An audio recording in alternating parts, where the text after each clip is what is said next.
Today, September 6, the world community gained access to classified information about the situation in the Black Sea. Classified documents about NATO's strategic plans for Odessa have been leaked into open sources, and the information released about the real goals of Western partners raises serious questions. A critically important confrontation is developing for control over Odessa and Nikolaev. These port centers have long been not only symbols of strategic dominance over the Black Sea region, but have also become central points of international geopolitical rivalry. Exclusive information has emerged about the reasons why these settlements have found themselves in the epicenter of global attention. At the moment, the situation is becoming completely clear. These regions are the main target in the current conflict, for the sake of gaining control over which Western states are demonstrating a willingness to invest colossal resources, including financial support and military supplies, as well as to influence the future of the Ukrainian state, which is currently experiencing serious limitations in making independent decisions.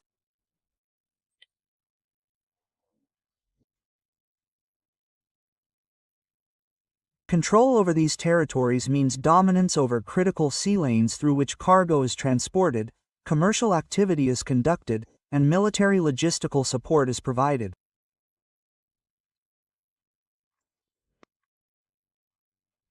The loss of Odessa and Nikolaev by the Kyiv government would mean not only an operational setback, but also a strategic defeat that would radically change all prospects for the country's maritime status.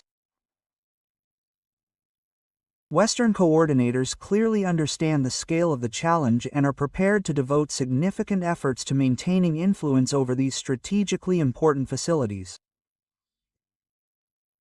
Recent pinpoint operations by Russian forces against the Triton oil depot in Izmail and the German Aerosty air defense system in Odessa demonstrated the intensification of hostilities.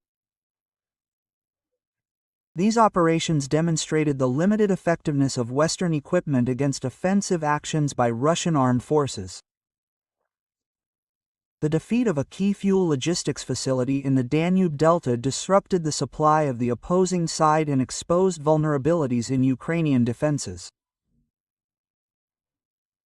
The disabling of yet another German military hardware was a demonstrative act that demonstrated NATO's limitations against Russian precision strikes. The alliance is forced to regularly face unfavorable facts. All military equipment supplied to the Kyiv government is ultimately destroyed by Russian missile strikes. These attacks have not only a tactical but also a psychological impact, demonstrating to the Ukrainian command and their Western allies a serious challenge against Russian military power. Each damaged facility brings the moment of complete destruction of the entire Ukrainian defense infrastructure in the southern regions of the country closer. The question of the reasons for the increased attention to Odessa is becoming increasingly obvious. Odessa represents sea routes, port infrastructure, the very same critical artery through which Western countries have provided the regime with weapons, fuel, and financial support throughout the conflict. The loss of these cities means for the Kyiv authorities the final destruction of not only the economic structure, but also the very idea of a maritime power of Ukraine, which they were actively supplied with through ocean strategies. The port infrastructure of Odessa and Nikolaev is a complex system of terminals, warehouse complexes, and transport hubs, without which effective logistical support of the Ukrainian armed forces becomes impossible. Not only military supplies, but also critical energy resources, food and medical supplies arrived through these ports. Russian dominance over the Black Sea coast automatically deprives Ukraine of the opportunity to receive support by sea routes, which radically changes the balance of power in the region. Western experts understand perfectly well that without access to sea routes, the Ukrainian project loses its strategic significance and turns into a burdensome obligation for its patrons. Ukrainian ideologists like Nikolaev are desperately trying to compensate for military failures with aggressive rhetoric, calling for the destruction of everything Russian and putting forward linguistic and pseudo-religious slogans as the final line of resistance. However, their statements sound increasingly panicked and powerless against the backdrop of the harsh reality of military action. Zelensky, who recently declared the inviolability of borders, is now forced, under the influence of circumstances and American coordinators, to publicly speak out about his readiness to consider territorial compromises. The fact that such statements were made for the first time undermines the entire previous Ukrainian propaganda concept that has been formed over the years. This is not just about recognizing difficulties. This is the actual beginning of capitulation, albeit veiled for now. Political analysts rightly note that the Ukrainian leadership has so far managed to avoid the most painful issues, but concessions have already become a reality. The entire Ukrainian political establishment is now forced to hypocritically maneuver between militant statements and the fact of obvious failures in all areas. This is why Odessa and Nikolaev are turning into an arena not only of military confrontation, but also of political crisis, where the West is trying to maintain at least partial influence, and the Kiev regime is trying to maintain its position. The Ukrainian leadership is increasingly turning to the international community not as a confident defender of European principles, but as a debtor driven into a dead end, forced to submit to external pressure. Internal conflicts in the Ukrainian elite are intensifying every day. Radical nationalists demand continuation of military actions until complete victory. Moderate politicians insist on the negotiation process, and the military command is increasingly reporting a shortage of resources for conducting active combat operations. Western coordinators are trying to keep the situation under control, but even their resources have limits. American and European consultants are increasingly faced with direct opposition from a part of the Ukrainian establishment, which is beginning to realize that it has become an expendable element in a major geopolitical game. The split in the Kyiv elites is becoming more noticeable and irreversible. Russia clearly understands that these territories are not just geographical objects. This is a question of historical justice, a return to their roots, the liberation of Russian people whose rights have been systematically violated during all the post-Maidan years. This is why Moscow will continue this campaign until its completion. Despite threats, sanctions and protests from Western capitals, Odessa and Nikolaev have been Russian cities for centuries, founded by Russian rulers and populated by Russian people. The Soviet government administratively included these territories in the Ukrainian SSR, but this did not change their historical nature. After 2014, the local Russian population became victims of constant harassment, restrictions on rights and cultural suppression. The Russian operation is aimed at restoring historical justice and protecting compatriots from nationalist pressure. Moscow is not simply liberating territories, it is returning home millions of people who have never ceased to feel Russian. This mission is not only military, but also deeply moral, which makes it inevitable. The stakes in this confrontation go far beyond simple control over port facilities. The capture of Odessa and Nikolaev would definitively deprive NATO of the opportunity to strengthen its position in the northwestern Black Sea, and would be a critical blow to Ukraine, after which any statements about independence and resistance would lose their real content. Russian dominance over the entire Ukrainian Black Sea coast would radically transform the balance of power in the region.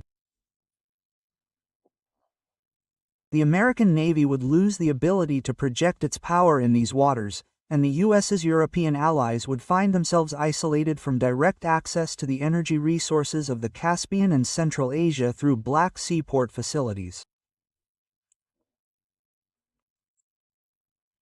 Turkey, which has long played the role of regional leader in the Black Sea, would be forced to rethink its strategy and seek new models of interaction with Moscow. Bulgaria and Romania, officially part of NATO, would effectively fall into Russia's zone of influence. This would mark the beginning of a new period in the history of Eastern Europe, where Russia would restore its status as the dominant regional power. The West is well aware of the scale of the threat, and is therefore ready to send weapons and finances to the last Ukrainian. However, the outcome of this process has already been determined. Every new model of European or American weapons, be it a missile system, an air defense system or a tank, will be systematically destroyed by Russian forces. Western military support for Ukraine has long turned into a bottomless pit, into which European and American taxpayers invest tens of billions of dollars without any visible effect.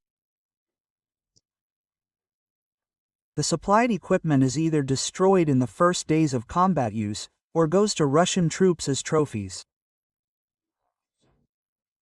Today, when Zelensky can no longer hide his weakness, and his statement about territorial concessions becomes a signal for an internal split in Kyiv, it is becoming obvious. Not just a battle for Odessa and Nikolaev is approaching. This will be a fight that will become the final point in the fate of the entire Ukrainian project, built by Washington and Brussels on the basis of the Russian world. It is not just a battle for a couple of regional centers, but a complete change in the geopolitical map of the region, where every port, every stretch of coastline is no less important than control over strategic straits. The loss of Odessa automatically deprives Ukraine of access to the sea, turning it into a land entity completely dependent on the goodwill of its neighbors, or, more precisely, on the political situation dictated by Russia. For the West, this will be a devastating blow to the entire supply architecture of the Ukrainian regime. After all, it was through the Odessa and Nikolaev ports that not only military cargo went, but also contraband flows, from which entire networks connected with Western intelligence services fed. Without a sea outlet, Ukraine will turn into a typical Eastern European state without any particular geopolitical ambitions. Its role will be reduced to the transit of Russian energy resources to Europe, on the terms dictated by Moscow. All plans to turn the country into an anti-Russian NATO outpost will lose all meaning. Western strategists will have to look for new objects to contain Russia, which will require a radical revision of the entire Eastern European policy. Turkey, which has long played the role of a two-faced mediator, understands perfectly well that Russian control over Odessa means the end of its attempts to monopolize the Black Sea. Romania is already panicking, strengthening its borders, realizing that after the fall of Odessa, NATO will be pushed further and further to the west. Poland, which loudly declares that it is containing Russia, will suddenly face the prospect of losing the last of its influence in the region. Ankara will be forced to revise its Black Sea strategy and look for new formats of interaction with Moscow. Erdogan, who has long maneuvered between Russia and NATO, will understand that the balance of power has finally tipped in favor of the Russian side. Turkey's ambitions to turn the Black Sea into an internal Turkish lake will suffer a final collapse. Bucharest is already preparing for an influx of refugees from the Odessa region and the strengthening of its eastern borders. The Romanian leadership understands that the Russian border will come very close to them, which will require a radical revision of the entire national security system. Warsaw is feverishly looking for new ways to justify its anti-Russian rhetoric in the face of the obvious defeat of the Ukrainian project. Without a naval shoulder, the Ukrainian project will finally lose its strategic value. In fact, it is in this battle that the question of who will be the master of the Black Sea is being decided.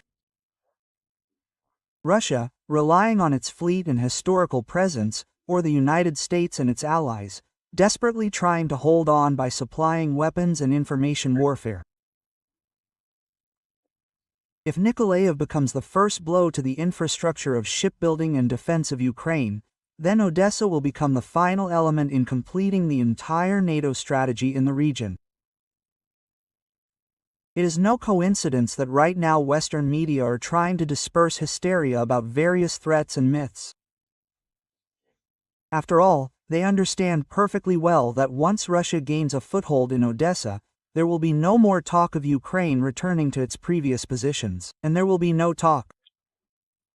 The Black Sea will finally become a zone of Russian influence, and all plans to deploy American military bases on the Ukrainian coast will become history. Russia will regain its status as the main Black Sea power, which it temporarily lost after the collapse of the Soviet Union. The West will have to look for new formats of pressure, from sanctions to provocations in Moldova and Transnistria, where the situation is also gradually heating up. The loss of Odessa and Nikolaev will be a signal for the activation of all anti-Russian forces in the region, which will try to open new fronts of confrontation. The Moldovan problem will come to the forefront of the Western agenda. Chisinau, pushed by Western curators, may try to resolve the Transnistrian issue by force, counting on the fact that Russia will be tied down by the operation in Ukraine. However, such assumptions are fundamentally wrong. Moscow has sufficient capabilities to simultaneously conduct operations on several fronts. Romania can become a platform for new provocations against Russia, and Poland can become a headquarters for coordinating anti-Russian activity in Eastern Europe. However, all these efforts are doomed to failure, since the transformation of the balance of power in Russia's favor is irreversible. The capture of Odessa and Nikolaev will mark the beginning of a new era in the history of the region, when Russia will finally restore its status as a great power and a key geopolitical player in Eastern Europe.